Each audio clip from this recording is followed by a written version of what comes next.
आदरणीय श्री अवधूत भाई, आदरणीय सुनील भाई,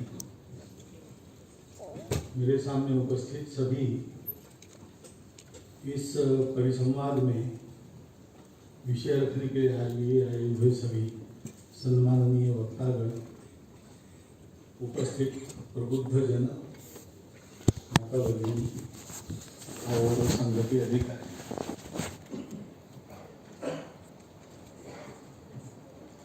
स्वाधीन और स्वतंत्र, ये दो शब्द है। ये दोनों शब्द एक ही अर्थ में सामान्य रूप से प्रयोग किए जाते हैं। कोई कहता है हम स्वाधीन हुए, कोई कहता है स्वतंत्र हुए। जब एक भाषण में मैंने शायद पिछले विजयादशमी भाषण में कहा स्वाधीनता हमको प्राप्त हुई, अब हमको स्वतंत्र होना है, तो बहुत लोगों ने प्रश्न पूछे कि इन दोनों में अंतर क्या है। थोड़ा सा भाषा का ज्ञान जिसको है वो जानता है इसमें अंतर है,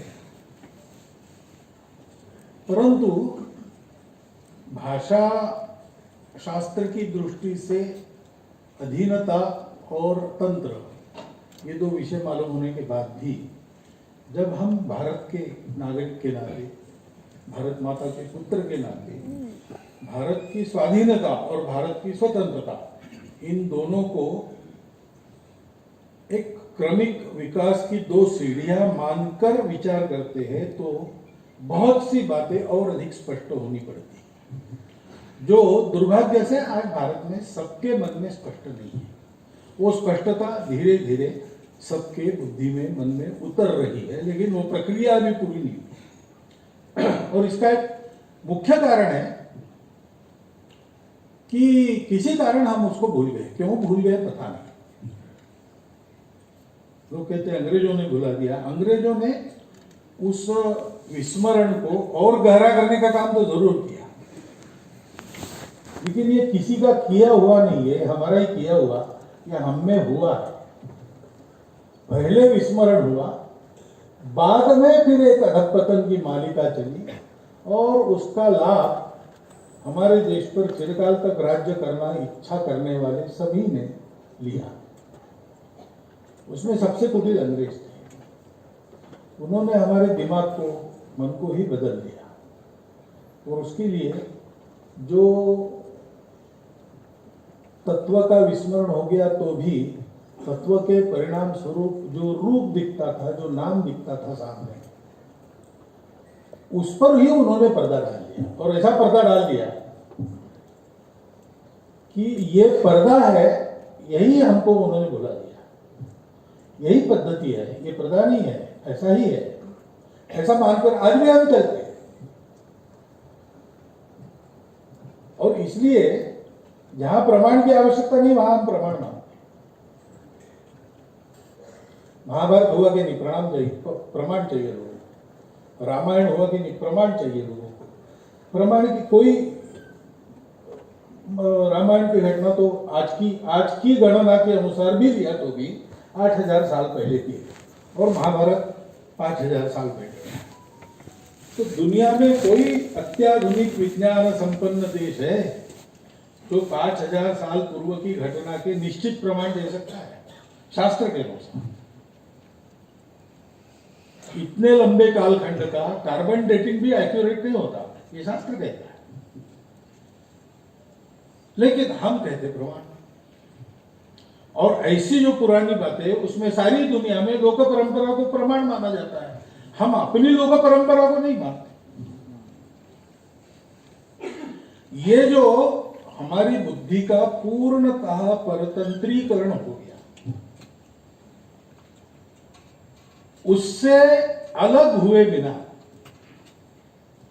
हमको ये स्वाधीनता और स्वतंत्रता, इसमें अंतर क्या है ये ध्यान में नहीं आया। क्योंकि स्वाधीनता और स्वतंत्रता दोनों में एक शब्द समान है, स्व। और वो स्व ये प्रत्येक का अपना होता है और अस्तित्व एक है, लेकिन उस अस्तित्व में विविधता है। उसमें हर एक का स्व विशिष्ट है, एक के जैसा दूसरा नहीं है। प्रकृति में किसी पेड़ का एक पत्ता उसी पेड़ के पास वाले दूसरे पत्ते के जैसा नहीं है। ये विविधता, ये प्रकृति है, ये स्वभाव है। और इसलिए इन सबको मिला के जो स्व बनता है, वो स्व प्रत्येक का अपना विशिष्ट होता है और उसी के दायरे में वो सारा विचार करता है, वो अपनी समझ बनाता है और इसलिए उसकी प्रगति जो होनी है वो उसी के दायरे में होती है। वो प्रयास करके उस दायरे को तोड़ के और दूसरे कुछ मानक लेकर जा सकता है, लेकिन उसको फिर विकास नहीं कहा जाता, प्रगति नहीं कही जाती।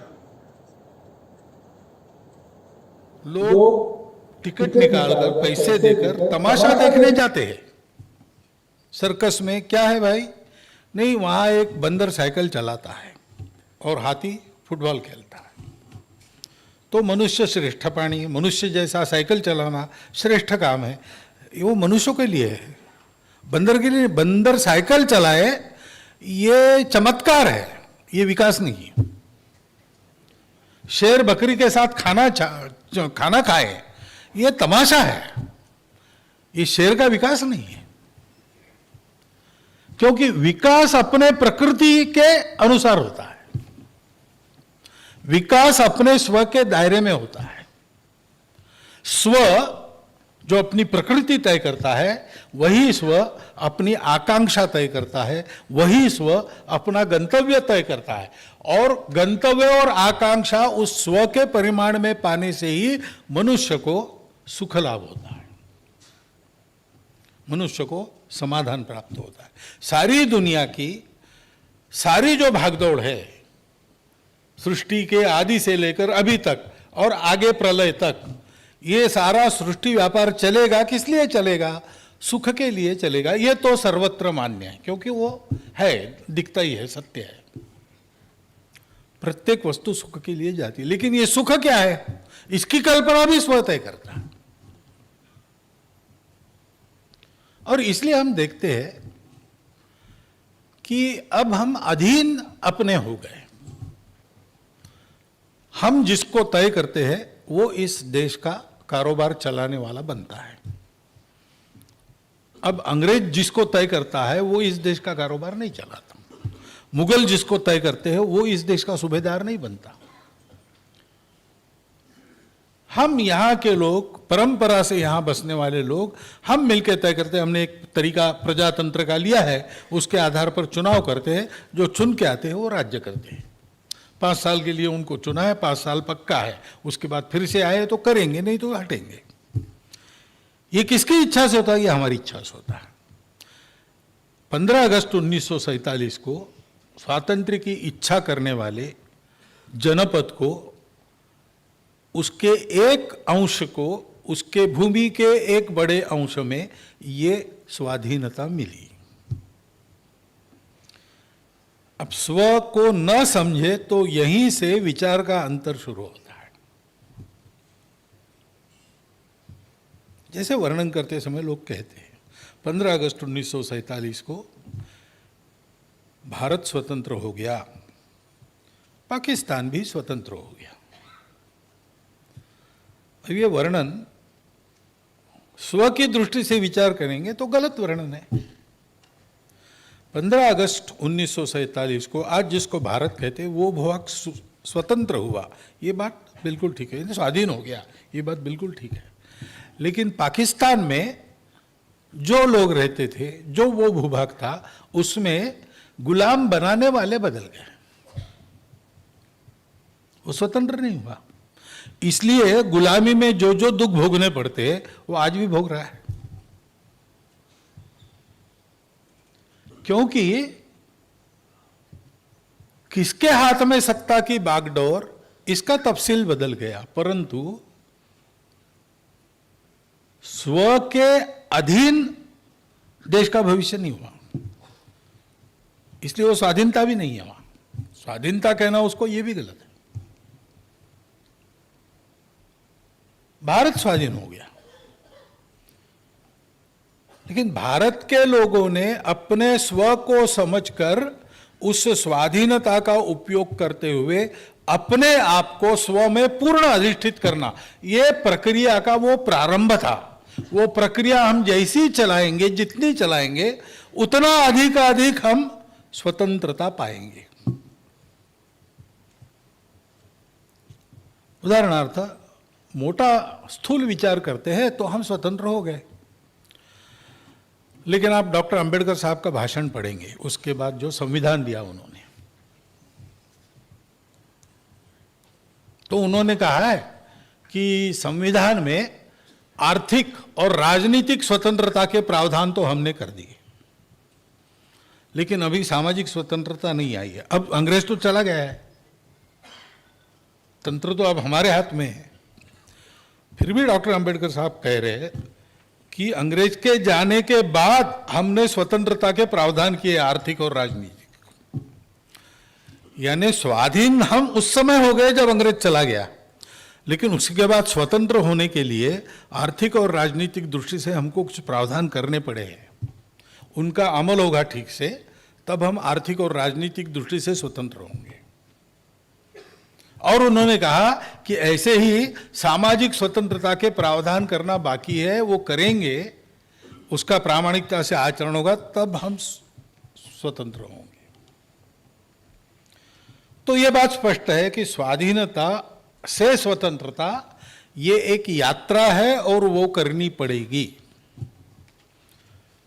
और उसका आधार, उसके गंतव्य का निर्धारक, उसकी राह पर चलते समय उसके अनुशासन का नियामक, ये कौन है? वो स्व है। इसलिए महत्व की बात है कि हमारा स्व क्या है। हम मानते हैं ना, ऐसे ही मान लेते हैं अज्ञान में अपने, कि इसमें अंतर क्या है भाई, दुनिया के सब देश गुलाम हो गए, बाद में स्वतंत्र हो गए, अपने अपने विचार के आधार पर चले। लेकिन ऐसा नहीं है। भारत छोड़ के बाकी दुनिया अपने अपने विचार पर चलने वाले देशों की बनी है, ऐसा जब हम कहते हैं, तब भारत छोड़ के बाकी दुनिया के देशों के विचार प्रणाली जो प्रचलित है वहाँ आज, उसके मूल में कुछ समान बातें हैं जो भारत के मूल में नहीं है। एक शब्द में कहना है तो हम कह सकते हैं कि दुनिया को जड़ मान के जो विचार प्रचलित हुआ पिछले 2000 वर्षों में, वो बाकी सारे देशों में अभी चल रहा है।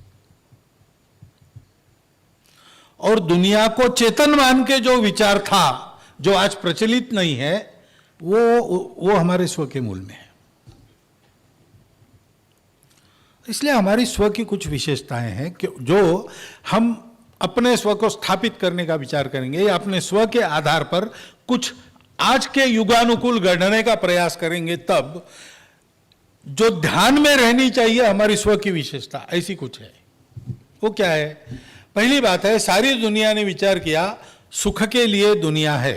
हमारे यहां भी वही विचार है। लेकिन सारी दुनिया ने विचार किया कि ये सुख हमको बाहर की दुनिया से लेना है।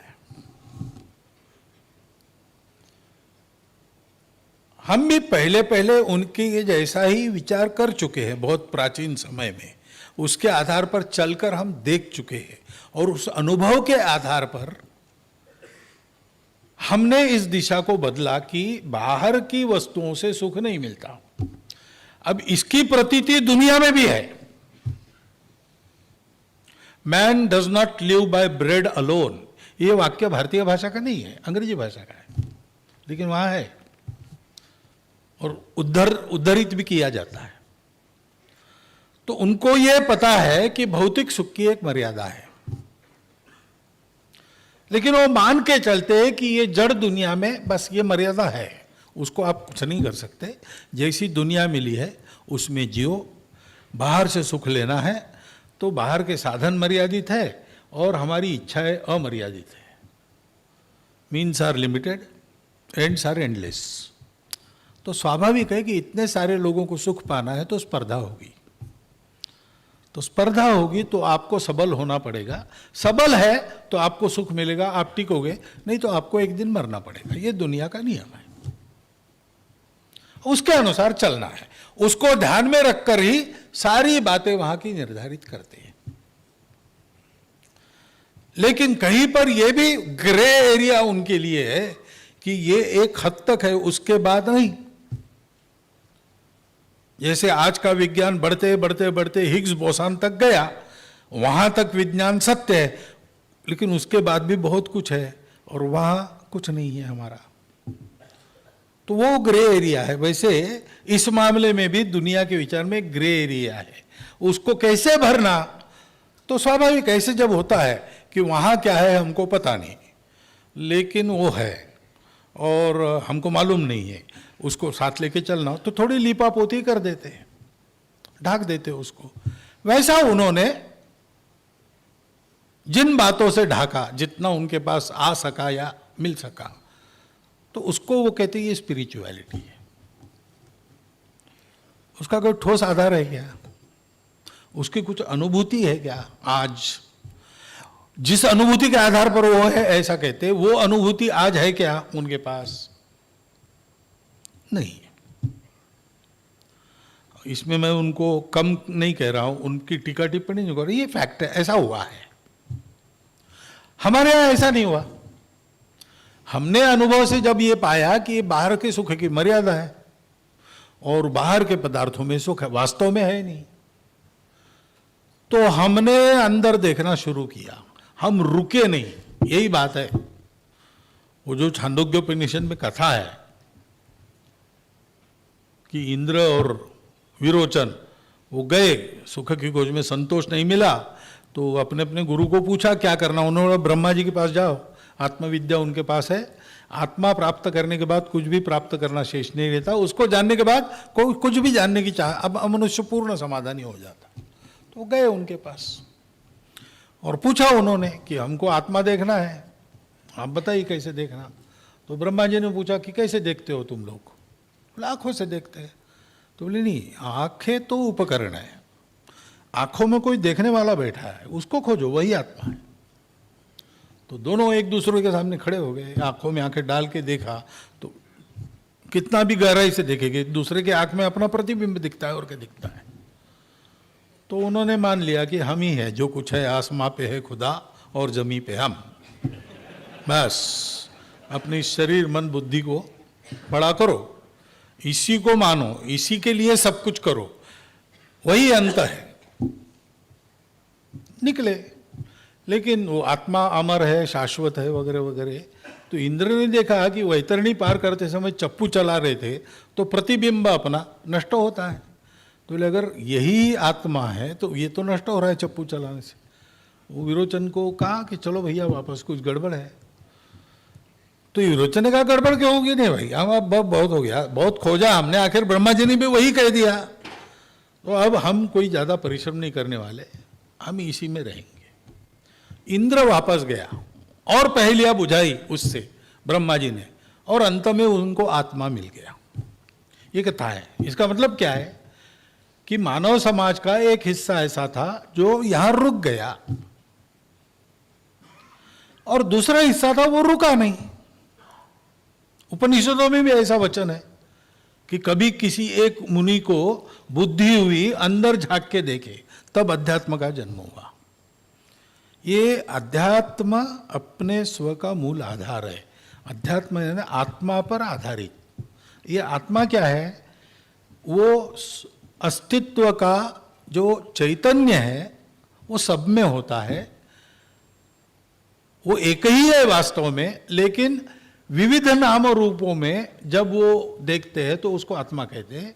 सबका समग्र एक साथ देखते तो परमात्मा कहते हैं। और हमारे पूर्वजों को ये मिल गया कि ये है और ये सब सत्य है। सारा कुछ जो दिखता है वो दिखने वाला अलग अलग है, लेकिन वो है यही, इसी का आविष्कार है। दिखती है विविधता, है एकता। हम आजकल कहते हैं विविधता में एकता, वास्तव में एकता की विविधता। ऐसा हमारे पूर्वजों ने देखा और इसलिए उन्होंने वो सुख पाया, अंदर पाया, निश्शेष, संपूर्ण, कभी भी फीका न पड़ने वाला शाश्वत सुख अपने अंदर है। सुख के लिए बाहर की बातों में दौड़ो मत। क्योंकि वास्तविकता जो शाश्वत है, जो कभी बदलेगी नहीं, वो ये है। और बाकी सब कुछ है वो बदलते रहता, वो है, इसी का रूप है, लेकिन उसके नाम रूप सब बदलते रहते हैं। और इसलिए वो भी है, और जन्म से इसका आभास नहीं होता, ये सब क्रॉस करके जाना पड़ता है तब ये दिखता है। तो इसमें से जाना भी है। इसलिए हमारे यहाँ जीवन का विचार कैसे हुआ कि हाँ भाई, शरीर मन बुद्धि की पोषणा आवश्यक है, शरीर मन बुद्धि का की भी जीवन के क्रम में एक स्थान है, जीवन के उन्नति में उसकी एक भूमिका है। तो वो भूमिका कर पाए इतना सक्षम उनको तो रखना होगा। वो उसके लिए भौतिक स्वरूप जो है, जड़ स्वरूप जो है दुनिया का, उसका भी ज्ञान रखना पड़ेगा। परंतु जाना कहाँ है? जाना शाश्वत सुख के पास है। और इसलिए उपनिषदों का आदेश हमारे यहाँ है, अविद्यया मृत्युम तीर्थवा विद्ययामृतम अश्नुते। हमने नकारा नहीं है किसी बात को, क्योंकि हम जानते हैं जो कुछ है वही है, जो कुछ है सत्य ही है, असत्य दुनिया में है नहीं। ना सतो विद्यते भावो, ना भावो विद्यते सता। सत का कभी अभाव नहीं होता और असत का कभी प्रभाव नहीं होता। असत है ही नहीं और सत शाश्वत है। और इसलिए हम किसी बात को नकारते नहीं, जो कुछ है उसी का रूपांतरण है। नकारने में क्या मतलब है? वहां ब्लैक एंड व्हाइट है, वहां अच्छा है बुरा है, यहां भी अच्छा बुरा है, लेकिन वो परिस्थिति देश काल के संदर्भ में रहता है। वो ठीक है, आते आने जाने वाला रहता है, लेकिन इस सबके परे, इस सबके पीछे जो मूल बात है वो सत्य है। ऐसा चलते हमारे यहां दृष्टिकोण निषेधात्मक कभी आता नहीं, निगेटिव कभी आता नहीं। और इसलिए पहली बात यह है, सुख अंदर है। दूसरी बात यह है कि अस्तित्व एक है, दिखता अलग अलग है। इसलिए किसी प्रकार का संघर्ष, किसी प्रकार की नकारात्मकता, किसी प्रकार की शत्रुता, इसकी आवश्यकता नहीं है। समन्वय से ही चलना है। Survival of the fittest and struggle for existence नहीं है हमारे, समन्वय की बात है। फिटेस्ट का सर्वाइवल नहीं, सर्वे भी सुखिनः सन्तु है, क्योंकि सब सत्य है, सब वही है। तो एकात्म और समग्र चैतन्याधारित दृष्टिकोण और सुख उसमें है, इसलिए वहां स्ट्रगल है, वहां ये दृष्टि नहीं है। तो सुख मिलेगा तो फिर लड़ना पड़ेगा आपको। लड़ना है इसका मतलब मारना भी है, और लड़ने में सब कुछ माफ है। तो छल कपट वगैरह ये कंपैरेटिव है, कंपैरेटिव है। यानी अच्छी बात के लिए हमने किया, ऐसा we will fight the war for peace, ऐसा कह के लाखों लोगों का संहार होता है और कोई कॉन्ट्रडिक्ट नहीं करता इस बात को। किसी वो पीस के लिए वॉर था, ऐसा आज भी साइट करते हैं लोग। हमारे यहाँ ऐसा नहीं है, हमारे यहाँ भी युद्ध हुए, करना पड़ा, लेकिन उसका फल भी भोगना पड़ा। किसी को उसमें से छूट नहीं मिली। धर्म के लिए धर्मराज झूठ बोले, लेकिन रथ नीचे आ गया और कुछ क्षणों का नरकवास उनको भी भोगना पड़ा। पेड़ के पीछे छुपकर बाण मारा था, इसलिए व्याध के बाण से मृत्यु हुई अगले अवतार में। ये जो लोकोक्तियां है वो हमारा विजडम बताती है कि जो करोगे वो भरोगे, सबब कोई भी हो। जो गलत है वो गलत है, जो सही है वो सही है। सही गलत में से मनुष्य को जाना पड़ता है। मनुष्य की अपनी सूझबूझ सामर्थ्य अलग अलग होता है, तो वो अलग अलग प्रकार से जाता है। अलग अलग प्रकार से जाता है, इसलिए वो श्रेष्ठ कनिष्ठ नहीं है।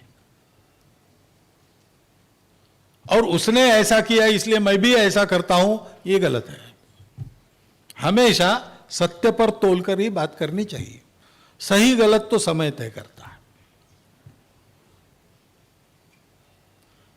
ये एक एकदम सकारात्मक दृष्टिकोण रखकर हमारे यहां का विचार है। ये बात पहली ध्यान में रखनी पड़ेगी। दूसरी बात, इसके आधार पर हर विषय, अभी इसमें कहा गया कि हमने गवर्नेंस की बात करनी चाहिए, ऐसा कहा गया, हमने पब्लिक एडमिनिस्ट्रेशन की बात और क्या क्या सब कहा गया। इन सब बातों में हमारा विचार है, उसके आधार पर हमारे प्रयोग है, उसके आधार पर हमारा अनुभव है, और सर्वश्रेष्ठ दुनिया में हमने अपने आप को कभी न कभी स्थापित किया है। लेकिन इन सब बातों की विशेषता क्या है? ये स्व है, उसके कारण वो एकदम रेडिकली इनोवेटिव ऐसा हो गया। यानी आज इनोवेटिव में यानी नया हो गया, वो है पुराना, लेकिन आज की दुनिया को इनोवेटिव लगता है। ऐसा है क्योंकि हमारी दृष्टि अलग। जैसे अब सुख चाहिए तो सुख कैसे मिलेगा? तो सीधी दुनिया, सुख चाहिए इसलिए सुख के साधन चाहिए, यानी अर्थ पुरुषार्थ चाहिए। कामना पूर्ति के लिए अर्थ पुरुषार्थ चाहिए। हमारे यहाँ चाणक्य कहता है सुखस्य मूलम धर्मम। सुख ये तुम्हारे अकेले का पुरुषार्थ नहीं, और तुमको अकेले को कभी मिलेगा भी नहीं। तुम अकेले कितने भी साधन संपन्न होकर सुखी होने का प्रयास करो, अगर बाकी दुनिया दुखी है वो तुम्हें जीने नहीं देगी। बिल्कुल व्यावहारिक बात है, नित्य अनुभव की बात है, लेकिन पाश्चात्यों की चकाचौंध में उसको हम भूलते चले जा रहे हैं। जब तक समाज सुखी नहीं होगा हम सुखी रह ही नहीं सकते, क्योंकि जब तक दुनिया में दुख है तब तक तुम्हारे साधनों को चुराने वाला चोर है, डाका डालने वाला डकैत है, तुमको मार के उसका अपहरण करने वाला और कोई है। तो तुम सुखी तो नहीं रहोगे, तुम्हारे पास रहेगा, तुम इंतजाम भी करोगे सुरक्षा का, लेकिन तुमको इस डर से घर में दुबक कर रहना पड़ेगा हमेशा। इतना धन उत्पन्न किया है, इतना धन प्राप्त किया है, उसकी रक्षा कैसे करे इसकी चिंता में नींद की गोली लेके तुम्हें सोना पड़ेगा। नित्य का अनुभव है, ये दृष्टि वहां नहीं है। हमारे यहां चाणक्य कहता है सुखस्य मूलम धर्मम, धर्मस्य मूलम अर्थम, अर्थस्य मूलम राज्यम। लेकिन देखिए आगे वो कहा जाता है फिर से, राज्य से मूलम इंद्रिय निग्रह। तुम अगर अपने इंद्रियों को संयमित किए बिना सुख चाहोगे तो दुनिया में इतना सामर्थ्य नहीं है तुमको सुख दे सकेगी। गांधी जी का वो वाक्य है ना, world has sufficient for everyone's need but nature can not satisfy your greed. तुम अगर लोभी बनकर चलोगे तो उनको मिलेगा नहीं। इसलिए हमारे सारे तंत्र सब में ब्रह्म देखकर निर्मित किए गए, सबको समझकर। रुद्र में हमारे यहाँ वंदन करते हैं शिव स्वरूपों को, उसमें स्तेनाय स्तेन पतये नमः ऐसा सब कहते हैं। यानी चोरी करने वाला भी चोरी क्यों करता है, उसको भी पेट भरना है, ऐसा कभी कभी अपने यहाँ सुनाई देता है ना, उसका मूल वहां है। सबको स्थान है, सबको दिया है, सबको जीना है भाई। कथाओं में भी देखे ना, शिबी राजा के दरबार में कबूतर आ गया जान बचाने के लिए। शिबी राजा ने उसको, धर्म है राजा का शरणागत को शरण देना, छुपा लिया। बाद में वो बाज आ गया, वो कबूतर खाना है मुझे। तो राजा कहता है कि खाना कैसे, वो मेरी शरण में आ गया, प्रजा का रक्षण करना मेरा धर्म है, मैं नहीं खाने दूंगा तुमको। तो बाज कहता तुम धर्म मुझे बता रहे हो, प्रकृति ने मुझे धर्म दिया है कबूतर खा के पेट भरना, तो तुम उसको सुख देने के लिए धर्म बता रहे हो, मुझे दुख देने के लिए धर्म बता रहे हो। धर्म किसी को कभी भी दुखी नहीं करता, वो सदा सर्वदा आनंद में। तो तथागत ने कहा है प्रारंभ में, मध्य में, अंत में वो आनंददायक ही होता है, सुखदायक ही होता है, ऐसा धर्म होता है। तो मेरा धर्म मैं पालन कर रहा हूं, तुम राजा हो, धर्म रक्षण के बजाय तुम बीच में आ रहे हो। तो फिर राजा कहता तुम्हारी बात सही है। राजा ये नहीं कहता मुझे धर्म मत बताओ, राजा कहता तुम्हारी बात सही, प्रकृति ने तुमको यही दिया है, तो तुम ऐसा करो, तुमको कबूतर का ही मांस खाना चाहिए ऐसा नहीं, मेरा मांस खाओ, मैं अपना मांस देके धर्म की रक्षा करता हूँ।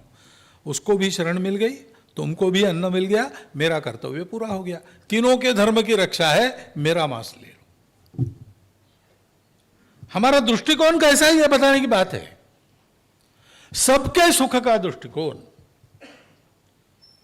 सुख शरीर मन बुद्धि को आवश्यक उतना देकर चैतन्य के प्रकाश में वो सब विकसित होते रहे, उतना चैतन्य की ओर बढ़ाने वाला वो सुख। इस मूल से हम अर्थ भी चाहते हैं तो वो धर्म के आधार पर चाहते हैं। अर्थ काम को धर्म के अनुशासन में रखकर चलना है। मोक्ष की साधना भी धर्म के, क्योंकि मोक्ष को मानने वाला समाज रहेगा तब मोक्ष रहेगा। हमारी अपनी जो पूजा है वो पूजा करने वाले रहेंगे तो हम रहेंगे। वो पूजा अगर दुनिया से समाप्त हो जाएगी तो चली गई, फिर हमारे लिए नहीं रहेगी, दूसरी को हो सकती है। धर्मी रहेगा तब धर्म रहेगा। और इसलिए इन सारी बातों में एक संतुलन है। किसी एक्सट्रीम पर हम गए नहीं है, हमने साधना एक्सट्रीम पर जाके की है। सत्य वचन पालन करने के लिए स्वप्न में वचन गया तो राज्य दे दिया। उस वचन का पालन करना है तो पत्नी को और पुत्र को दासावस्था में रहना पड़ा। और स्मशान का रखवाला मैं हूं तो मेरे पुत्र की अंत्येष्टि वहां हो रही, माता के पास नहीं, मेरी पत्नी के पास पैसे नहीं, तो मैं उसको रोकता हूं, नहीं मिलेगा तुमको, यहां जगह नहीं मिलेगी। इतना एक्सट्रीम पर जाके प्रयोग करके हमने सत्य को प्राप्त किया, लेकिन उस सत्य का आचरण करते समय हमने उसको करुणा का पुट दिया है। आज कहना पड़ता है ना, आज के विकास में, प्रगति में टेक्नोलॉजी, हाँ टेक्नोलॉजी चाहिए चाहिए, लेकिन हम कहते हैं टेक्नोलॉजी ह्यूमन चाहिए, मानवीय चाहिए। भाई मनुष्य को पुर्जा बना दे, मनुष्य को गुर्गा बना दे, ऐसी टेक्नोलॉजी किस काम की? मनुष्य को मारकर टेक्नोलॉजी के आधार पर किसको सुखी होना है? वो मानवीय चाहिए। ये मानवीयता कहाँ से आ गई? वहां से आ गई, उस संतुलन से आ गई। धर्म के मूल में सत्य है, वैसे धर्म का दूसरा पैर है करुणा। और इसलिए ये अनुभव, ये भाषण करने के लिए आसान है, लेकिन इसका प्रत्यक्ष अनुभव तभी होता है ना जब अपना तन मन पूरा निर्मल हो, अंतर्बाह्य शुचिता है, तभी इसको समझ सकते हैं। इसलिए उस अंतर्बाह्य शुचिता की व्यवस्था सर्वत्र। तो हम जो करेंगे वो भी शुचिता पूर्ण करेंगे।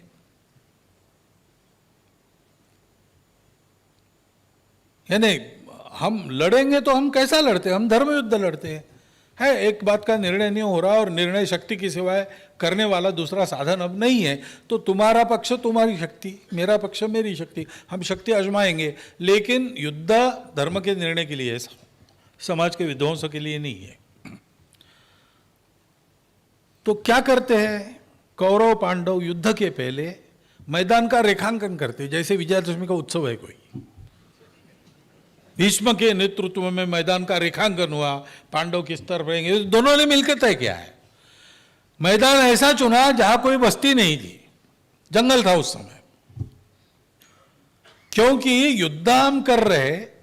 धर्म का प्रश्न, ये बात ठीक है, लेकिन आखिर संबंधित तो हमसे ही है, सबका नुकसान नहीं होना चाहिए, इसलिए अलग जाकर। अब ये युद्ध में ऐसा होता है क्या? बाकी दुनिया हमको पागल कहती थी, भोला कहती थी, उनके सामने हम भोले थे ही। हमारे यहां हुआ है ऐसा। वनवासियों ने अब उस धर्म युद्ध का अंग्रेजों के खिलाफ उपयोग किया और उस धर्म युद्ध में शौर्य दिखाकर उनको बहुत मार दी, लेकिन फिर चाल के आगे, कपट के आगे कैसे टिकेंगे? नहीं टिके, क्योंकि उनको पश्चाताप नहीं है।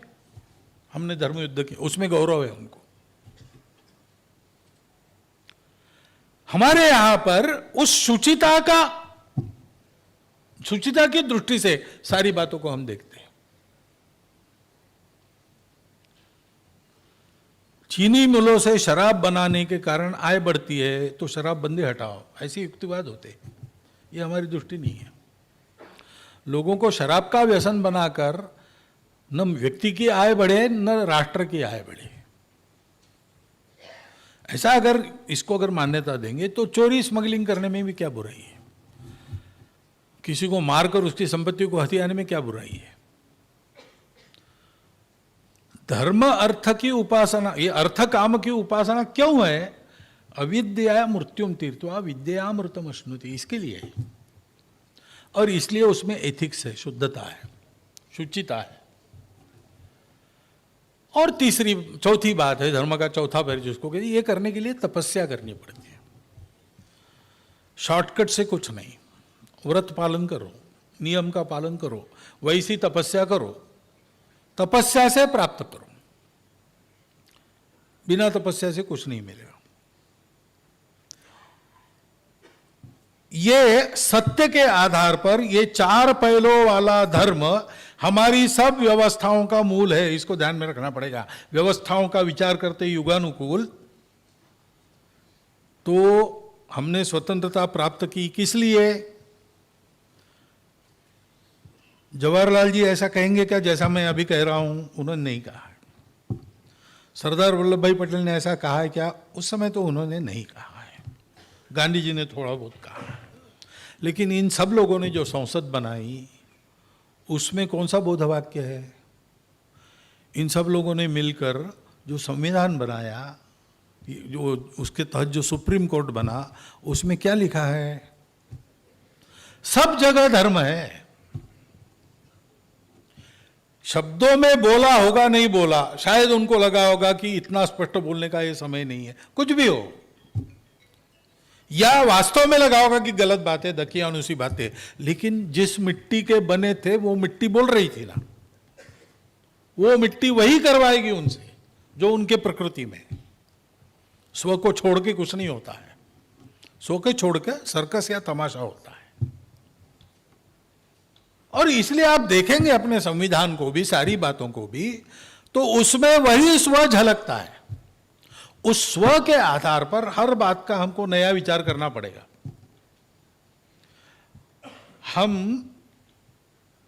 ज्ञान को विदेशी या गलत ऐसा बिल्कुल नहीं मानते। हमारे यहां सब बातों का आनो भद्रा क्रतवो यंतु विश्वतः, सारे विश्व से अच्छे विचार आए, भद्र क्रतु हमारे पास आए, ऐसा हम कहते हैं। हम कहते हैं कि बात पुरानी है या नहीं है, यह मूल्य नहीं है उसका निर्णय करने का, परीक्षा करो उसकी। पुराणमित्येव न साधु सर्वम न चापि काव्यम नवम इति अवध्यम संतः परीक्षान्यतरत भजन्ते मूढ़ पर प्रत्यय। तो हम बिल्कुल तार्किक, रैशनल जिसको कहते हैं, उसके आधार पर हम निर्णय करते हैं, लेकिन उसी आधार पर सारी बातें स्व पर आधारित होनी चाहिए, ये भी हम कहते हैं। यह अनुभव है, ये तर्क से भी सिद्ध होता है, अनुभव से भी सिद्ध होता है, इतिहास से भी सिद्ध होता है। स्व को भूलने वाले राष्ट्र रहते ही नहीं। और युगानुयुग हमारा देश चला है, कितने उतार चढ़ाव आए, कैसे आए हैं, लेकिन हर काल में हमारे स्व को जीवित रखने वाली गतिविधियां हमारे देश में चली, उसको चलाने वाले लोग चले। इसलिए इन सब उतार चढ़ाव में जाकर भी इनमें से जो नया मिला, उसको उपयुक्त मिला, उसको लेकर नए रूप में अपने आप को सजाकर वही पुराना हिंदुस्तान, भारतवर्ष, वो खड़ा है आज भी, वो बढ़ रहा। ये तो है ही। लेकिन और एक बात है कि अधूरी विचारधारा के आधार पर जो 2000 वर्षों के प्रयोग चले, वो आज सब अयशस्वी होते हुए दिखाई दे रहे हैं। अब मूल की ये बात, न्यूटोनियन फिजिक्स अब नहीं चलता भाई, आइंस्टाइन भी पुराना हो गया, अब क्वांटम लीप के आगे चले गए लोग। और उस प्रकार के बुद्धि के क्षेत्र में विचार को कल्पना देने वाला, विचार को शब्दों में बांध सकने वाला विचार किसके पास है? वो तो हमारे पास है। हमारा नासदीय सूक्त है, हमारा पुरुष सूक्त है। विश्व की ये कल्पना जो 500 वर्ष विज्ञान के बहुत दौड़ के बाद थोड़ी थोड़ी उनको स्पष्ट हो रही, वो हमारे यहाँ अपने अनुभूति में लाकर वैसा जीवन जीने वाले लोग आज भी है, साक्षात्कारी लोग हैं। और इसलिए सब क्षेत्रों में लोगों को प्रतीक्षा है, पूरी दुनिया के लोगों को प्रतीक्षा है। हमारे विकास के प्रतिमान वो विफल हो गए, कुछ नया खोजना चाहिए। विज्ञान को रुक गया अब विज्ञान, क्योंकि मनुष्य के साधन जा ही नहीं सकते। एक स्टारी यूनिवर्स नाम का लेख मैंने पढ़ा, 70-71 में रीडर्स डाइजेस्ट का एक अंक निकला है, उनके 75 वर्ष पूरे हुए उसके स्मृति में।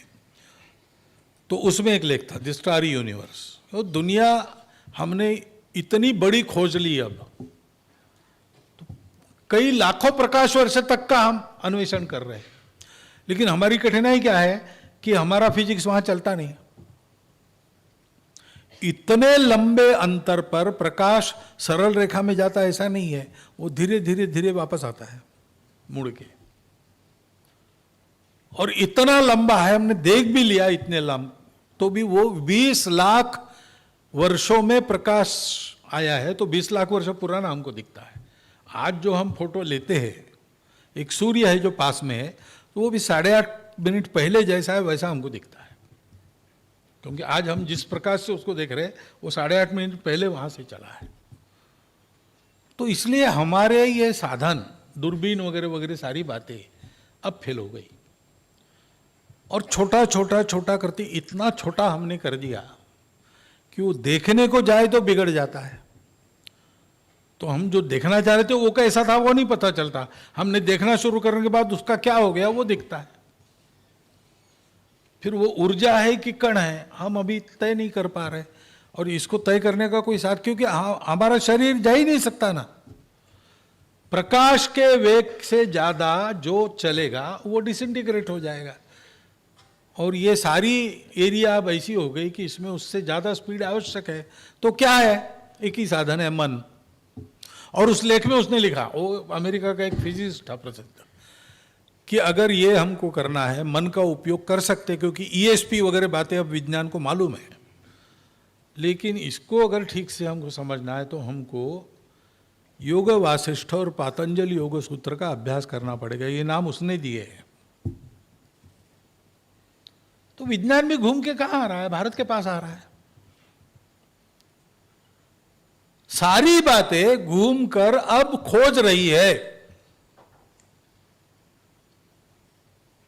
विश्व का हर देश जब भी दिग्भ्रमित हो लड़खड़ाता, सत्य की पहचान करने इस धरा के पास आता। यह इतिहास अब फिर से दोहराया जा रहा है। तो हमने तो यह भी किया, हमने स्व की इस दृष्टि के आधार पर अपने लक्ष्य को तय किया कि सारी दुनिया को समय समय पर यह धर्म का संतुलन सत्य देना, यह काम है, इसके लिए हमारे राष्ट्र का प्रयोजन है। तो अब तो हमारा यह कर्तव्य बनता है कि स्व के प्रकाश में सारा विचार हो। हमारा राजा ये रूलर नहीं है, वो प्रजापालक है। हमारा राज्य तंत्र वो प्रजापालक होना चाहिए, ऐसे ही उस तंत्र का विचार होना चाहिए। वहां वैसा नहीं है। न्याय व्यवस्था में वहां रूल ऑफ लॉ है, शब्द बहुत अच्छा है, लेकिन आया कैसे rule of law? William the conqueror ने इंग्लैंड जीता, उसके ध्यान में आया कि राजा तो मैं बना, लेकिन जमीनें सारे इंग्लैंड की लोगों की है, वो मालिक है। अब मैं इनका राजा भी बनाऊं, इन्होंने मान भी लिया है मुझे राजा, तो मैं अगर इनकी जमीनें हड़पूंगा तो ये मेरी अपकीर्ति का कारण बनेगा और मुझे उतार देगा कुर्सी से कभी ना कभी। तो इसलिए मुझे एक नैतिक आधार ढूंढ, तो विद्वानों को उसने खरीद लिया, काम को लगाया, और रूल ऑफ लॉ एक अस्तित्व में आया, जिसकी पहली बात यह है कि संपत्ति सारी राजा की है, नागरिकों को मिली है। इसी रूल ऑफ लॉ को लेकर अंग्रेज आए। हमारे जंगलों के ट्रस्टी, हमारे वनवासी बांधव थे, उनको उन्होंने उन जंगलों के अधिकार से वंचित कर दिया, और फिर उनका शोषण हुआ। हमारे यहाँ रूल ऑफ लॉ, हमारे यहाँ धर्म है, क्योंकि रूल ऑफ लॉ रूल्स बना देता है, और उस रूल में जो ठीक निकला ठीक है, नहीं निकला नहीं है, जब तक पकड़ा नहीं जाता तब तक ठीक ही है। ऐसे ही होता है और विचित्र रहता है। अब रूल बनाया पिछले साल, अब हमारे एक साथी वो नहीं रहे अभी, कुछ महीने पहले उनका निधन हो गया, लेकिन उसके पहले की बात उन्होंने बताई। वो निधन होने के पहले के साल का उनको कोरोना के 2 साल का पेंशन मिला उनको। उसके कोरोना के पहले वाले साल का किसी कारण वो अटक गया था, तो उन्होंने लिखा कि उसको भेजिए, मुझे ये मिला है 2 साल का, वो उस साल का रह गया है। तो उनको सरकार ने ये बताया कि उस साल में आप जीवित थे, इसका सबूत हमको नहीं दिया है आपने। तो उन्होंने लिखा उनको कि ये कोरोना के 2 साल गए, बहुत लोग मर गए, लेकिन मैं जीवित हूँ अभी भी, और उसके पहले 1 साल में मैंने कभी ऐसा अनुभव नहीं किया कि मैं जीवित नहीं हूँ। अब ये ऐसे होता है, हमारे यहाँ पर ऐसा नहीं है। वो धर्म है, वो एक तरह से वो भी चैतन्य का आविष्कार है। वो हर एक व्यक्ति की वस्तु स्थिति की सुधि लेता है और हमारे यहाँ लॉ बनता है। जस्टिस नज़ीर ने कुछ दिन पहले भाषण दिया, उसमें उन्होंने कई बातें कही थी इस मामले में। हमारे सुप्रीम कोर्ट के जस्टिस थे रामन्ना जी, उन्होंने भी एक बार कहा कि इसका विचार होना चाहिए, स्व के आधार पर हमारा जूरिस्प्रूडेंस भी बनना चाहिए। हमारे प्रत्येक जीवनावश्यक तंत्र की पुनर्रचना स्व के प्रकाश में करना, यह आवश्यक बात है, और उसका पहले हम प्रयोग कर चुके हैं। इसलिए वो रचना कैसी बनती है उसके उदाहरण हमारे पास है। हमारे पास मनुष्यों का जीवन चलाने के लिए बृहस्पति का शास्त्र है प्राचीन, शुक्राचार्य का शुक्र नीति है, महाभारत में इन सब का परामर्श है। भीष्म उसके और एक पायोनियर माने जाते हैं। चाणक्य ने अपने नीति शास्त्र में इन सब का परामर्श लिया है, कभी किसी के साथ सम्मति, किसी के पास विमति दर्शाकर, कभी कभी अपना स्वतंत्र मत, ये सब दिया है। चाणक्य के बाद भी नीतिकार हमारे यहां हुए हैं। राणा प्रताप ने इस धर्म के आधार पर अपना प्रशासन स्थापित किया था, चावड़ में बैठकर राज्य किया था। तब शिवाजी महाराज ने स्वराज्य के लिए जो आज्ञा पत्र लिखे, उसके आधार पर एक हमको नमूना दिया था कैसे चलना है। स्मृतियां भी हमारी आधुनिक बिल्कुल मोहम्मद बिन कासिम के आक्रमण के समय देवल स्मृति बनी थी, वो आखिरी है, उसके बाद कभी विचार नहीं हुआ। तो समय समय पर इसका विचार हमने कैसे किया, देशकाल परिस्थिति के अनुसार जो आवश्यकता बदला, मूल्य नहीं बदले, कोड बदले, प्रिंसिपल नहीं बदला। ये जो मूल्य है उसको हम धर्म कहते हैं, वो शाश्वत धर्म है, वो कभी नहीं बदलता, क्योंकि उसके मूल में जो सत्य है वो शाश्वत है। आचरण कैसे करना देशकाल परिस्थिति अनुसार अलग अलग होता है। एक ही देश में अलग अलग प्रकार के कितने ही कोड थे।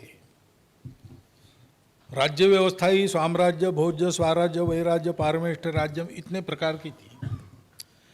सारी विविधता को न्याय देकर विविधता में अलग अलग प्रकार के तंत्र भी बनेंगे, फिर भी संपूर्ण देश के लोग अपने आप को एक राष्ट्र का अंग मानेंगे। इतना ही नहीं, उस राष्ट्र को वसुधा रूपी कुटुंब को बढ़ाने वाला घटक मानेंगे। उस राष्ट्र को दुनिया पर राज्य करने वाला नहीं मानेंगे। उसकी महत्वाकांक्षा ये नहीं world, I will conquer the world, ऐसा नहीं कहेंगे। वो कहेंगे कृण्वन्तो विश्वम आर्यम, सुसंस्कृत बनाएंगे। इस प्रकार के तंत्र अभी अभी तक और अंग्रेजों के आने के बाद भी प्रयास किया गया है, और स्वतंत्रता के बाद भी विद्वानों ने इसके बारे में ग्रंथ लिखे, अपने पास है। दीनदयाल जी ने एक पूरी रचना हमको बताई कैसी होनी चाहिए। गांधी जी का हिंद स्वराज, उसी का एक जो भौतिक तंत्र है जीवन के, उसके बारे में है। बुनियादी तालीम के बारे में उनका रविन्द्रनाथ ठाकुर, स्वामी विवेकानंद, महर्षि दयानंद सरस्वती, गांधी जी, लोकमान्य, सबके कहने में भारत की इस पुनर्रचना का दिशा दर्शक विचार है। इन सबका अध्ययन करते हुए आज के परिस्थिति को देखते हुए सारी दुनिया में जो लेने लायक है, उपयुक्त है, जो लेने के बाद मनुष्य का केवल भौतिक विकास नहीं हुआ, धर्म बढ़ेगा, ऐसा क्या हम ले सकते, वो सारा लेकर अपने पास जो है उसका मूल्य समझते हुए उसका आज एप्लीकेशन कैसा करना, इसको सोचकर और एक स्वतंत्र भारत का नया तंत्र गढ़ने की आवश्यकता है। उसके अनेक प्रयोग शुरू भी हुए हैं, यानी चिंतन भी चल रहा है और प्रत्यक्ष करके भी लोग देख रहे हैं। और सौभाग्य की बात है कि आजकल सरकारी तंत्र के द्वारा भी ऐसे सारे प्रयोग धीरे धीरे करना शुरू हो गया है। तो इसको गति से आगे बढ़ाना है, इसलिए उन्हीं सारे प्रयासों में ये भारतीय विचार केंद्र का परिसंवाद ये वैचारिक दृष्टि से योगदान करने वाला एक प्रयत्न है।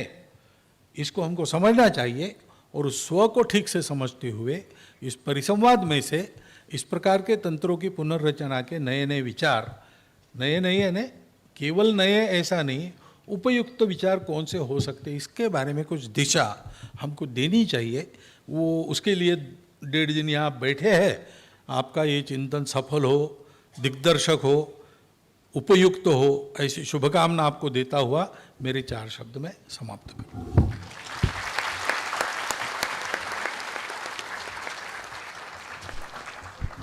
धन्यवाद।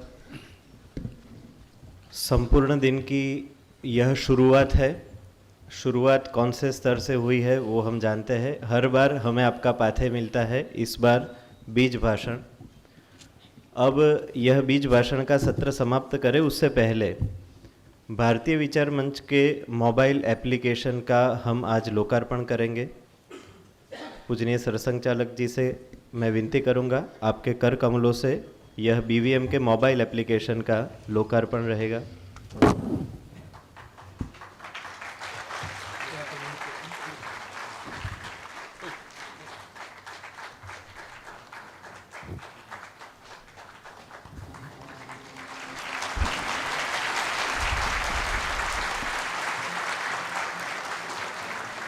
यह एक डेमो मोबाइल एप्लीकेशन है। कुछ समय में यह मोबाइल एप्लीकेशन आप सबको भेजा जाएगा। आपका जो व्हाट्सएप नंबर हमारे पास है उसके ऊपर हम QR कोड भेजेंगे। यह मोबाइल एप्लीकेशन हाल में प्ले स्टोर के ऊपर आपके लिए उपलब्ध नहीं रहेगा, हम भेजेंगे और आप उसको डाउनलोड